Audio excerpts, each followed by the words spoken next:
verses 1 through 7, but my message will come from verse 1. It's a teaching lesson this morning, so we don't do a whole lot of shouting, screaming, laughing, and talking this because he sent me here to teach. Amen. Amen. Ecclesiastes chapter 5, verses 1 through 7. And it reads as follows, if everyone have steps when you go to the house of God. Go near to listen rather than to offer the sacrifices of fools who do not know what they do wrong. Do not be quick with your mouth. Do not be hasty in your heart to utter anything before God. God is in heaven and you are on earth. So let your words be few. A dream comes when there are many cares, and many words mark the speech of a fool. When you make a vow to God, do not delay to fulfill it. He has no pleasure in fools. Fulfill your vow. It's better not to make a vow than to make one and not fulfill it. Do not let your mouth lead you into sin. And do not let your mouth lead you into sin, and do not protest to the temple messenger, my vow was a mistake. Why should God be angry at what you say and destroy the work of your hands? Much dreaming and many words are meaningless. Therefore, fear God. Father God, I come before you this morning, as humble as I know how, asking God in the name of Jesus, that you will move self out the way, Lord, that may see you and only you, Lord. Oh God, I ask right now that the words that I speak will fall on open ears and receptive hearts, that they may accept your word and not mine. Amen. Lord, I ask right now that you will bless it, Lord. Yes. Send it out to where you have it to go, Father, for you say your word will not come back, Lord. Yes, oh Lord, I ask right now that you will bless my mouth, Lord. Yes. Let me be an instrument that you can use, Lord. And thank you, Lord, for being the person that I am to be used, Lord. Oh God, I thank you right now. In the Son, Jesus' name I pray, amen. Amen. I want to look back at verse 1. It says, guard your steps when you go to the house of God. Yes. This morning we're going to talk about preparing to enter God's house. A lesson from a wise man. That's the title that I chose. I said it's a lesson this morning because he gave me, we normally do a 3-point step and we sit down, but he gave me so many steps, I said it's just a lesson this morning. Amen. So if I start with verse 1, it says, guard your step as you enter the house of God. Amen. The New Living Translation says, as you enter the house of God, keep your ears open. Amen. It takes preparation to do that because so many times we come into these doors with so many things going through our mind. It takes preparation to get ready to worship God. Amen. This morning we will learn how to enter his house and prepare to worship him. The author of the book of Ecclesiastes is known as a teacher. As a matter of fact, at the beginning of Ecclesiastes, chapter 1, it begins with these words. The words of the teacher. Amen. Son of David, king of Jerusalem. Yes. King Solomon taught many lessons throughout the book of Ecclesiastes. Chapter 1, he teaches that everything is meaningless. He says that generations come and generations go, but the earth remains forever. And the sun rises and the sun sets and hurries back to where it rises. The wind blows to the south, it turns to the north, round and round it goes, ever returning on its course. He said all streams flow into the sea, yet the sea is never full. The teacher says that wisdom is meaningless. He said for much wisdom comes much sorrow. For more knowledge, the more grief. In chapter 2, he speaks of pleasures being meaningless. He taught that everything from the finest to the greatest was never enough. The more you have, the more you want. He said that he had all things, and yet he was never satisfied. He said he surveyed all that he had achieved, and everything was meaningless. He said toil was meaningless. He said he hated all the things that he had toiled for. He said because in the end he had to leave it all for someone else. How you know when we work for things so hard and we toil, and then when we die we leave all that stuff for somebody else to enjoy. He said that's what I did. He said I worked real hard and I left all those things for somebody else to enjoy. Chapter 3 is a well-known set of scriptures, perhaps the most familiar of all chapters. It deals with endless cycles of time. It's a time for everything. We all know it says a time to be born, a time to die, a time to plant, a time to uproot, a time to kill and a time to heal, a time to tear down and a time to build, a time to weep and a time to laugh, a time to mourn and a time to dance, a time to scatter stones and a time to gather them, a time to embrace and a time to refrain from embracing, a time to search and a time to give up, a time to keep and a time to throw away, a time to be silent and a time to speak, a time to love and a time to hate, a time of war and a time of peace. And King Solomon teaches in chapter 4 on oppression, toil, and friendlessness. He said he saw the tears of the oppressed that seemed to lead them nowhere. He says he saw the toil and achievements of the people that they gained from envy of others. And now we reach chapter 5 where our morning lesson begins. King Solomon teaches us how to enter God's house. He said, guard your steps when you enter the house of God. The teacher comes with a warning. Life in his time wasn't much different than ours. The people found peace in the house of God. They found refuge there. They felt connected to God. But he tells them, as well as he tells us, don't go into God's house for the wrong reason, with the wrong attitude, and with the wrong intentions. He says that with such worship, you will not get much or anything out of it. He says that you have to guard your steps. Be careful how you enter God's house. First of all, God is holy. His house is on holy grounds, and we cannot approach him any kind of way. We should approach God's house in the same care as Moses did when he encountered God in the burning bush. Moses was told to take off his shoes because he was standing on holy ground. Now, I'm not telling you to take off your shoes when you enter these doors, but respect this ground as holy ground. Understand that God's signature is on this building. His signature is on the deed. His signature is on this spot of ground. 2 Chronicles 7:15-16 says, mine eyes shall be open and my ears attentive unto prayer that is made in this place. He says, for now I have chosen this house and sanctified it. He says, for my name will be here forever. That's a promise that applies to wherever the people of God gather to worship. That means that includes this building, this sanctuary, this place where we are today. We must prepare to go into his house. He says in Psalms 122:1 says, I was glad when they said, let us go into the house of God. But how many people are really glad to come into his house? Are people really glad, or do they just get up and come to church just how they are? Or is it just a thing that they do every Sunday? Or it's just a routine thing? He says, do they put much thought in coming into my house? How do you feel when someone comes to your house and just do your house any kind of way? And will you just let someone walk in your house and do what they want to do? Women, will you let another woman walk in your house and do what they want to do? Okay, but don't do God's house like that. He said, prepare to come to my house.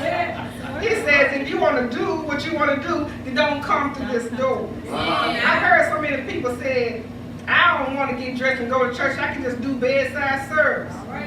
Really? They pick and choose who they want to use a remote to see who they want to see on TV on Sunday mornings. But is it the same? No, it's not, because the Bible clearly says in Hebrews 10:25, do not give up meeting together as some do in habit. God already knows people's going to make a habit of not coming to his house because he put it in his word.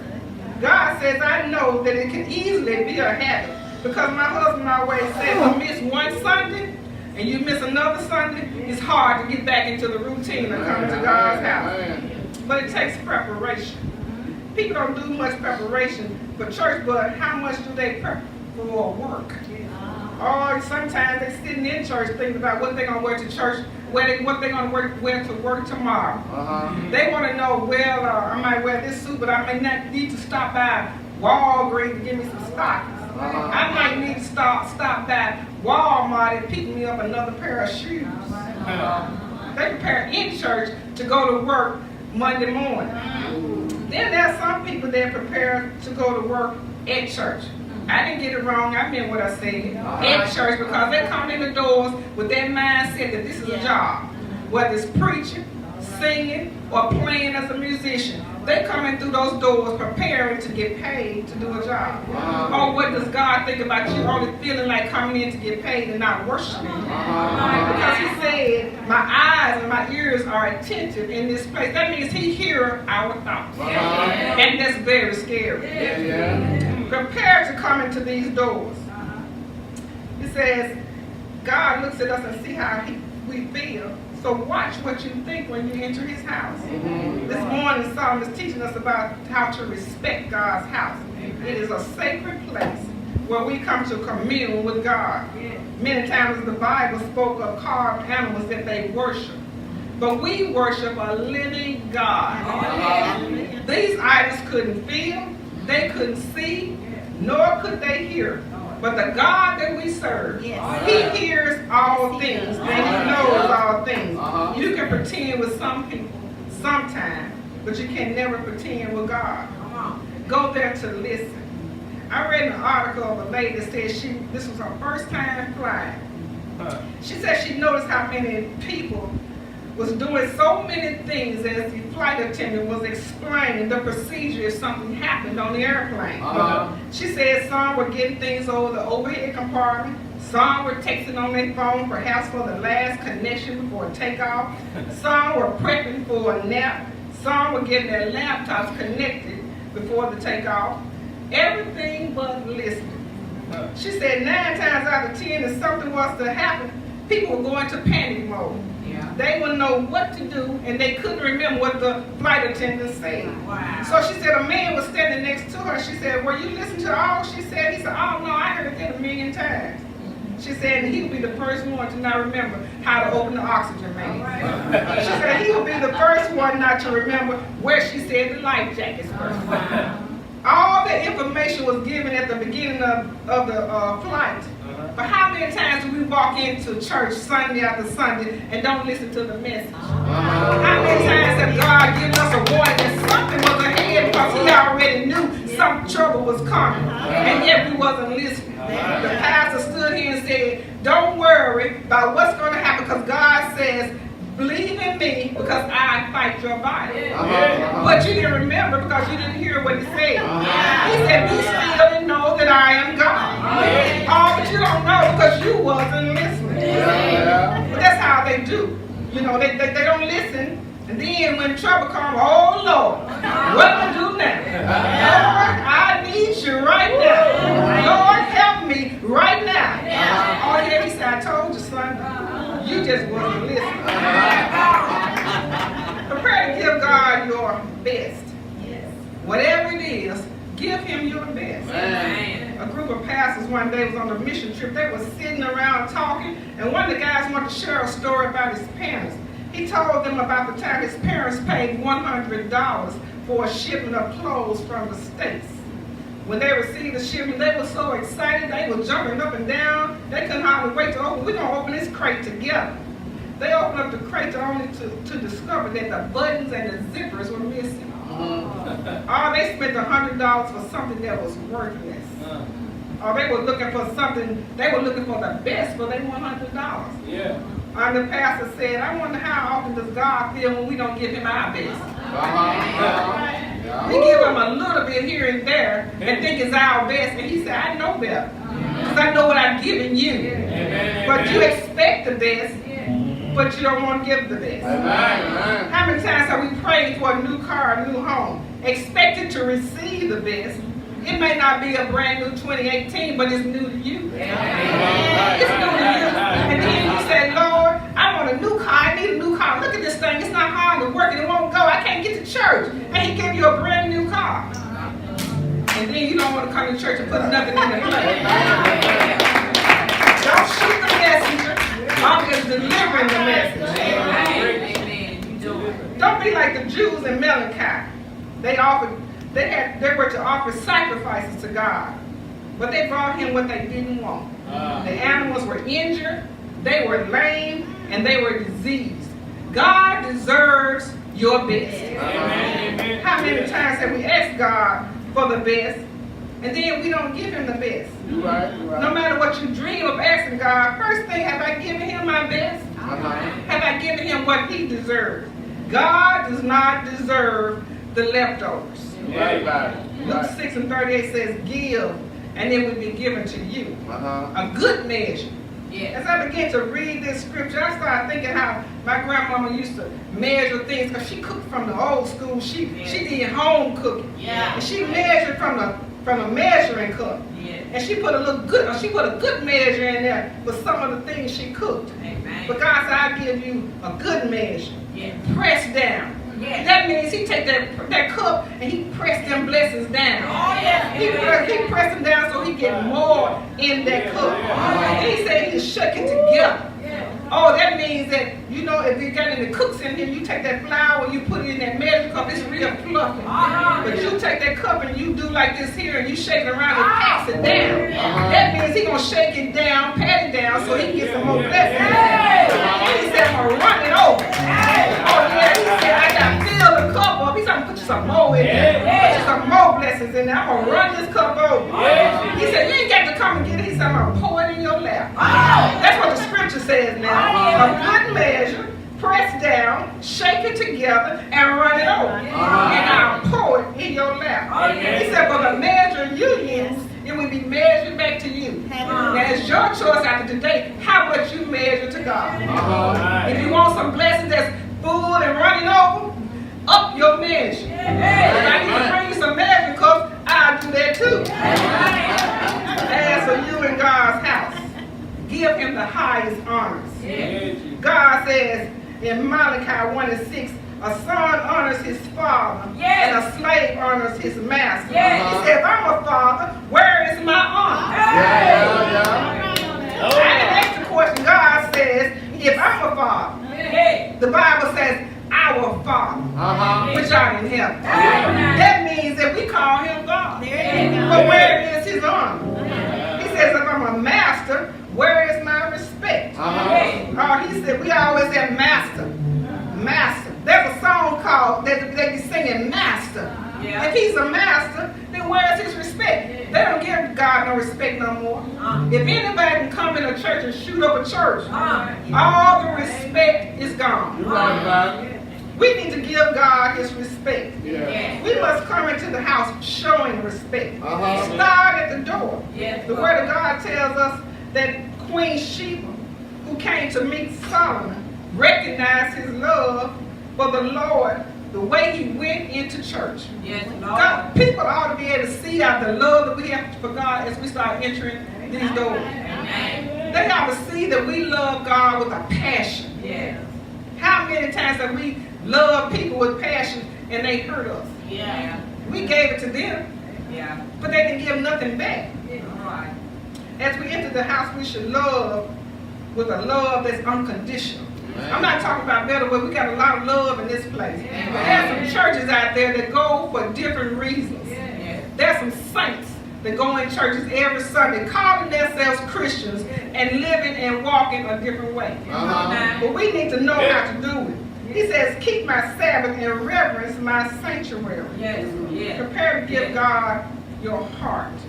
When you go into the house of God, give him your heart. God wants the best. Give him your heart. Mark 12:30 says, love the Lord your God with your heart. Love lays on the heart. God says, I want your love that's in the heart.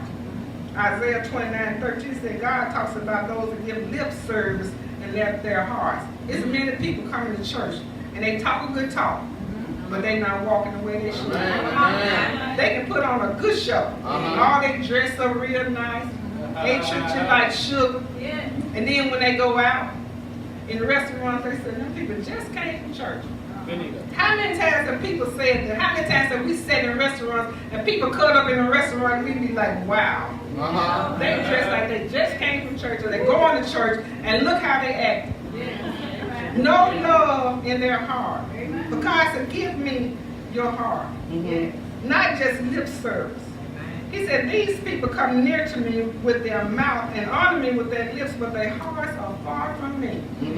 Their hearts are so distant. Their worship was based on merely human rules that they've been taught. So many times people go to church and they're being taught how to live, what to do, but they're not being taught how to worship God. They overlook that part because they feel like we already know. But since we don't know, then I'm telling you today, this is what we're supposed to do. This is how we're supposed to honor God when we walk through those doors, because one thing about it, He did something for every one of us in this world. Come on now. He brought us from a mighty long way. He brought us from the darkness into the light. You know, whether you want to tell your story or not, but everybody in this place has a story. That's how we got here. He gave us a story to bring us out so that we can know who He is. And that we can tell somebody how He is. It's based upon our human rules where people act the way they act. But we are taught to do better. He said when you know better, you ought to do better. It's hard to give God our hearts. We don't, because He expects a lot from us. But it's so easy to give people our heart and they break it. How many of us have had broken hearts? You ain't got to raise your hand, but somebody broke your heart. It was hard to get over, but God said, I mend a broken heart. That's what He's in to do, is to mend that broken heart.